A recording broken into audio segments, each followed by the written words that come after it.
संगीत और भाषण का बखूबी इस्तेमाल किया गया।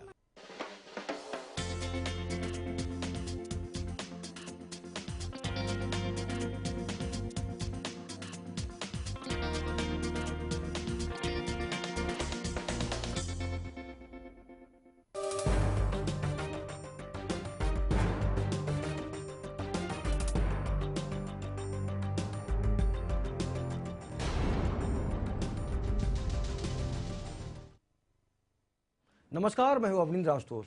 हमारे खास कार्यक्रम सत्ता किसकी में आपका बहुत बहुत स्वागत है। महाराष्ट्र मतदान हो चुके हैं, लिहाजा अब इंतजार है 19 अक्टूबर का घोषित होने वाले चुनाव को परिणामों का। लेकिन इस सब के बीच सभी की निगाहें लगी हैं परिणामों से पहले सामने आने वाले एग्जिट पोल पर। तमाम एग्जिट पोल की अगर माने तो इस बार महाराष्ट्र में बीजेपी सरकार बनाने की स्थिति में आ सकती है। एग्जिट पोल की अगर माने तो शिवसेना नंबर 2 पर रहने वाली पार्टी है। वहीं कांग्रेस और एनसीपी एग्जिट पोल में हाशिए पर नजर आ रही हैं।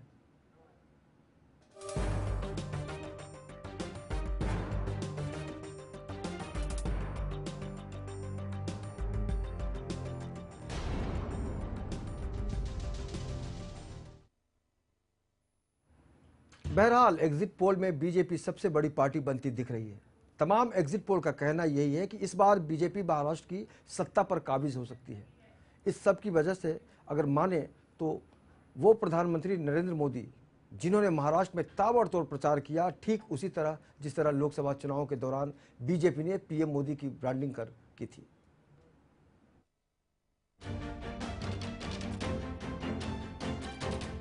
महाराष्ट्र में सबसे पहले चुनाव आयोग वीएस संपत द्वारा विधानसभा चुनाव के तारीख की घोषणा, उसके फौरन बाद सीटों के बंटवारे को लेकर सहयोगी राजनीतिक दलों में तनातनी, समझौता न होने पर एकला चलो की तर्ज पर चुनाव लड़ने का लिया गया आखिरी फैसला और फिर शुरू हुआ महाराष्ट्र की राजनीतिक कुरुक्षेत्र में रण संग्राम। सभी राजनीतिक दलों के उम्मीदवारों ने भीड़ इकट्ठा कर दिखाना शुरू किया अपना वर्चस्व और फिर आया 15 अक्टूबर का वो दिन जिसका था महाराष्ट्र की जनता को शिद्दत से इंतजार।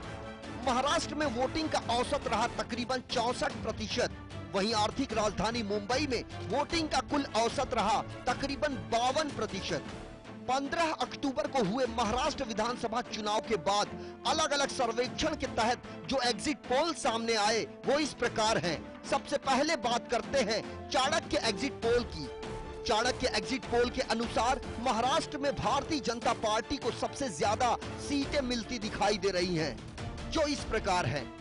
भारतीय जनता पार्टी को जहां 151 सीटें मिलती दिखाई दे रही हैं, तो वहीं शिवसेना के पक्ष में कुल 71 सीटें सामने आती दिखाई दे रही हैं।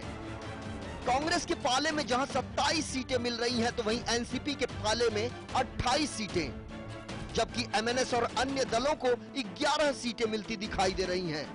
यदि बात करें सी वोटर्स एग्जिट पोल की, तो सी वोटर्स एग्जिट पोल के अनुसार महाराष्ट्र में भारतीय जनता पार्टी के पक्ष में जहां 129 सीटें मिलती दिखाई दे रही हैं, तो वहीं शिवसेना के पक्ष में 56 सीटें। बात करें यदि कांग्रेस की, तो कांग्रेस के पक्ष में जहां 43 सीटें मिलती दिखाई दे रही हैं, तो वहीं एनसीपी के पक्ष में कुल 36 सीटें, तो वहीं एमएनएस के पक्ष में 12 सीटें, तो अन्य के पक्ष में भी 12 सीटें आती दिखाई दे रही हैं। इसके बाद बात करते हैं नेल्सन एग्जिट पोल की, जिसमें भारतीय जनता पार्टी को जहां 127 सीटें मिलती दिखाई दे रही हैं, तो वहीं शिवसेना के पक्ष में कुल 77 सीटें। बात करें यदि कांग्रेस की, तो कांग्रेस के पक्ष में जहां 40 सीटें मिलती दिखाई दे रही हैं, तो वहीं एनसीपी के पक्ष में 34 सीटें, वहीं एमएनएस के पक्ष में कुल 5 सीटें मिलती दिखाई दे रही हैं, जबकि अन्य के पक्ष में भी 5 सीटें। इसके अलावा यदि बात करें इंडिया न्यूज एग्जिट पोल की, तो उसमें भारतीय जनता पार्टी को महाराष्ट्र में जहां कुल 103 सीटें मिलती दिखाई दे रही हैं, वहीं शिवसेना के पक्ष में कुल 88 सीटें, वहीं कांग्रेस के पक्ष में जहां 45 सीटें, तो एनसीपी के पाले में 35 सीटें मिलती दिखाई दे रही हैं, जबकि एमएनएस के पक्ष में 3 सीटें और अन्य को 14 सीटें मिलती दिखाई दे रही हैं। ये तो बात रही एग्जिट पोल के सर्वेक्षण रिपोर्ट की। अब एक नजर डालते हैं साल 2009 में हुए महाराष्ट्र विधानसभा चुनाव के परिणामों और साल 2014 के संभावित चुनावी नतीजों की।